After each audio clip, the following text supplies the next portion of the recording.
নমস্কার, আমি অন্তি। টুনাটুনির সংসারে সবাইকে স্বাগত। এটা আমার প্রথম ব্লগ। আজ শনিবার। আজ বরের ডিউটি নেই ঠিকই, তবু সকাল সকাল উঠে দেখো আমাকে রান্নাঘরে আসতেই হয়। কারণ আমার বাচ্চাটা অনেকটাই ছোট, উঠেও খায়, আর যখন তখন উঠেও যায়, এজন্য আমাকে সকাল সকাল কাজ সেরে নিতে হয়। শনি রবি বাদে অন্য দিন আমাকে আরও সকালে উঠতে হয়, কারণ 9টার মধ্যে আমার বর ডিউটি। রান্নাঘরে ঢুকে সবার আগে আমার কাজ থাকে ভাত বসানো। তারপর যেটা রান্না করতে হয় সেগুলো আস্তে আস্তে কাটা করে নিই। যদিও আমি আগের দিন রাতেই সব কেটে টেটে রাখি, কারণ ছেলে না খুব সকাল সকাল উঠে যায়। মানে আমি ওঠার পরই ওর উঠতে হবেই, হেন কোনো দিন নেই যে উঠবে না। আর উঠলেই কি বাবার কাছে যাবে না, বাবা পাশে থাকে, গিয়ে বসলেই পারে, শুলে পারে না, সে তার মাকেই চাই। তো এই করে দেরি হয়ে যায়।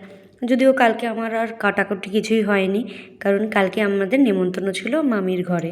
মামি মানে আমার মামি শাশুড়ির ঘরে। তা সেখানেই আমাদের কালকে রাতে খাওয়া দাওয়া হয়েছে। আস্তে আস্তে দেরি হয়ে গেছে, এই কারণে আমার আর কালকে কাটা হয়নি। তাই আজকে কেটে কুটে করে একটু দেরি হয়ে গেল করতে, তাও ঠিক আছে। এর জন্য দেখো একদিকে মটর ডাল বসিয়েছি, সিটি বসিয়ে দিয়েছি যাতে তাড়াতাড়ি হয়ে যায়।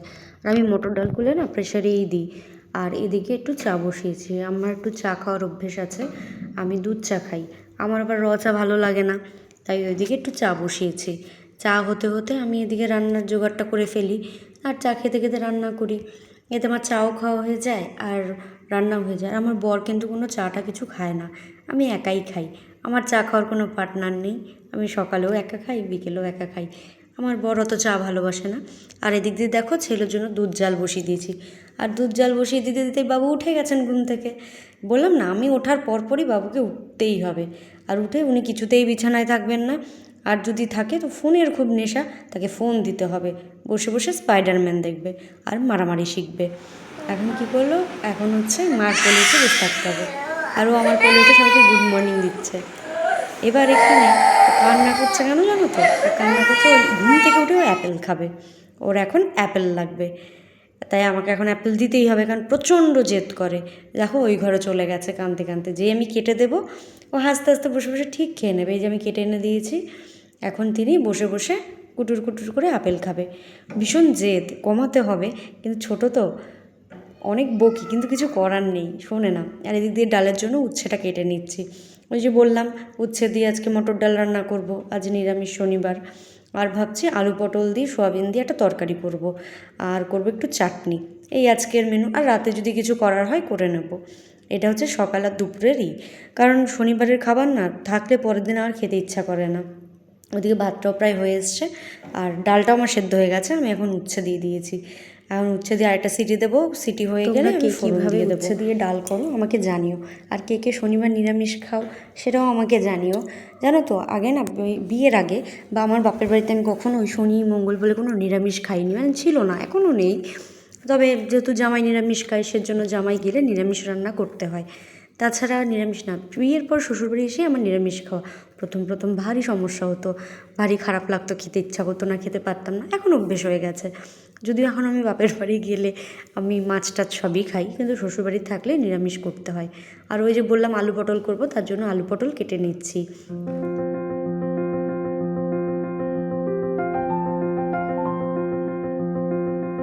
আমি আলু পটলের মধ্যে না আলুটা একটু বেশি দেবো, কারণ আমাদের তরকারি আমার বাচ্চাও খায়। ও আরও অনেক ছোটোর থেকে না ও আমাদের সাথেই খায়, তো আমাদের খাবারই খায়। ওর জন্য আলাদা করে আমার খুব বেশি একটা করতে হয়নি কোনো সময়ই। আর ও বলতে নেই, ঠাকুরের আশীর্বাদে ও খাবার নিয়ে খুব একটা জ্বালায় না।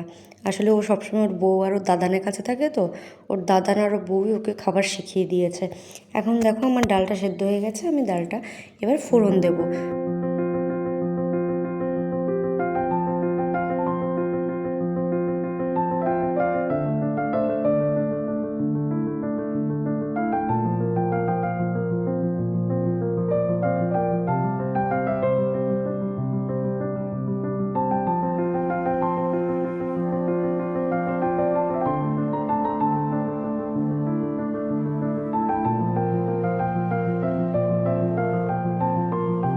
এই যে দেখো আমার ডালটা ফোড়ন দেওয়া হয়ে গেছে। এবার ডালটা একটু ফুটে উঠলেই নামিয়ে দেব। এবার হচ্ছে এটা আমার হচ্ছে নিরামিষের সব কিছু, আমাদের আবার নিরামিষ আমিষের সব আলাদা করে রাখতে হয়। এবার বসিয়ে দেবো আলু পটলের তরকারিটা। এদিকে গ্যাসটা ধরিয়ে নিলাম, আর এদিকে হতে থাকবে, আর ওইদিকে আমি চাটনির জন্য আমটা কেটে নেব। আগে এখানে সবজিটাকে একটু ভেজে নেব বলে তেল দিয়েছি কড়াইতে। এরপর একটু হলুদ নুন দিয়ে আলু পটল সয়াবিনটাকে ভেজে নেব। আমি এভাবেই করি, এতে তাড়াতাড়িও হয়, তেলও কম লাগে, মশলাও কম লাগে, আর বারবার করে সময়ও নষ্ট হয় না, একবারেই সব হয়ে যায়। আর আমার হাজব্যান্ডের একটা জিনিস খুব ভালো, যে ও খাবার নিয়ে খুব একটা বিরক্ত করে না, ঠিক ছেলের মতন। ছেলেও যেরকম খুব একটা বিরক্ত করে না, তার বাবাও খুব একটা বিরক্ত করে না। যাই রান্না করে দিই না কেন সোনামুখ করে খেয়ে নেয়, কোনো সমস্যা হয় না, বরং আমিই খেতে পারি না। মাঝখানে কী হয়েছিল জানো তো, আমার হাজব্যান্ডের শরীরটা ভালো ছিল না বলে একদম আলাদা খাবার খাচ্ছিল, তেল মশলা ছাড়া। আমি ওর রান্নার কোনো দিন নুনটাও দেখিনি, যে নুনটা হয়েছে কি হয়নি, তাই খেয়ে নিয়েছে। কোনো দিন বলেনি যেটা এরকম ওটা ওরকম কেন বা কিছু। ও শুধু আবদারের মধ্যে গিয়ে ওর যেটা খেতে ভালো লাগে ও আবদার করে, আমাকে আজকে এটা খাওয়াবে, আমাকে আজকে ওটা খাওয়াবে, এইটুকুই। এর বাইরে কখনো বলে না যে রান্নাটা ভালো হয়নি বা নুন হয়নি বা কিছু, এগুলো কখনো বলে না। আর এই দেখো আজকে খেজুর দিয়ে আম দিয়ে একটু আমসত্ত্ব ছিল, সেটা দিয়ে কাজু কিশমিশ দিয়ে চাটনিটা করব। শনিবার তো শেষ পাতে একটু চাটনি হলে ভালোই লাগে। আর আমার না আমের চাটনি খুব ভালো লাগে। আমার খুব একটা টমেটোর চাটনি ভালো লাগে না, আমি খাই না বললেই চলে টমেটোর চাটনি। আমার কাছে আমের চাটনি ভালো লাগে। অনুষ্ঠান বাড়ি গেলে আমি কিছু খাই আর না খাই, আমি কিন্তু লাস্ট পাতে চাটনি নেবই। আমি খুব একটা খাবার নিয়ে নষ্ট কখনোই করি না, কোনো অনুষ্ঠান বাড়িতেও না, বাড়িতেও না। তবে চাটনি আমি নেবই, আর কিছু নিই না নিই। দেখো কিন্তু আম কাটা হয়ে গেছে, এখন আমসত্ত্বটা কাটবো। এর আগের সপ্তাহে বাড়ি গেছিলাম, তখনই আমার বাবা দুটো আমসত্ত্ব এনে রেখেছিল, বলেছিলাম এনে রেখো। তো এর আগে একদিন চাটনি করে খাওয়া হয়েছে, আর এই একটা, এবার দেখি আরেকবার বরকে বলতে হবে এনে রাখতে। থাকলে কি হয় বাড়িতে এটা সেটা, যখন তখন একটু একটু করে খাওয়া যায়।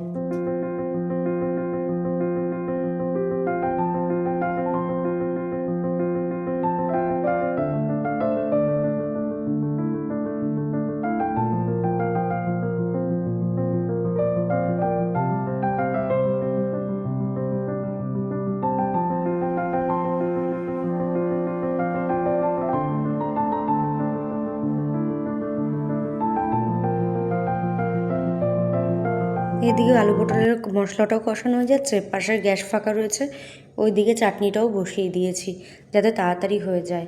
কারণ ছেলে উঠে গেছে, এরপর ছেলেকে খাওয়াতে হবে, ওকে দুধ খাওয়াতে হবে, দুধটা ঠান্ডা করতে দিয়েছি। এবার চাটনিটা হয়ে যাচ্ছে, আর ওইদিকে হচ্ছে তরকারিটাও হয়ে যাবে।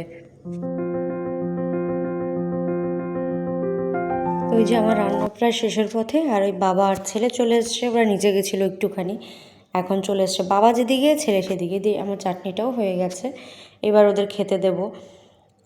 চাটনিটা নামিয়ে আর রান্নাঘরটা পরিষ্কার করে নেব। তাই ওর বাবা বললো যে তুমি আগে রান্নাঘরটা পরিষ্কার করো, তারপর একেবারে খেতে দাও। তাই এদিক দিয়ে রান্নাঘরটাও পরিষ্কার করে নিচ্ছি। রান্নাঘর পরিষ্কার করাটাই সবচেয়ে বড় কাজ। রান্না করাটা তো কোনো রকম হলে হলো, কিন্তু এই পরিষ্কার করে সুন্দর করে পরিষ্কার করে রাখাটাই ভারী কষ্টের। আর আমার বর না, যেদিন বাড়ি থাকে সেদিন ও দুপুরবেলা বা সকাল বিকেল কোনোটাই ভাত খায় না, ওটস বা ডালিয়া খায়। আর যদি অফিস যায় তবে টিফিনে সে ভাত নেয়। তাই আমাকে বললো খেতে দিতে, তাই তাকে খেতে দিলাম। এখন ওটস করে দিলাম, ওটস আর আমরা যা খাই সব সবজি সে খায়, তাতে কোনো তার সমস্যা নেই, শুধু ভাতটাই খেতে চায় না, অ্যাভয়েড করে। আসলে মাঝখানে ভীষণ ওর ওয়েট হয়ে গেছে। আর দেখো ও খেতে বসেছে, ওর পাশে আমি একটু বসেছি, আর সেই মুহূর্তে ত্রিহানের অবস্থা দেখো, ত্রিহান কী করে বেড়াচ্ছে। আমি যে ঘর মুছি সেটা ওই প্যাসেজে রাখা থাকে, সেটা নিয়ে সে ঘর মুছছে। তাহলে বলো, বাথরুম খুলে আমি কাপড়টা সবে কাপড় কেচে ধুয়ে রেখে এসেছি যে একটু পরে মেলতে যাব, তার মধ্যে বর বলছে খেতে দাও, তাকে খেতে দিতে এসে জাস্ট একটু বসেছি, তার মধ্যেই আমার ছেলের অবস্থা। মানে একটা সেকেন্ড একটা জায়গায় থাকে না, ও ঘর মুছছে। ও যে কী ঘর মোছে, কী ঘর ঝাড় দেয়, মানে কি বলবো, মানে একটা জায়গায় এক সেকেন্ড একটু চুপ থাকে না। ঠিক আছে, তাহলে আজ এইটুকুই থাক, আবার দেখা হবে অন্য কোনো ব্লগে। ভালো থেকো, সুস্থ থেকো।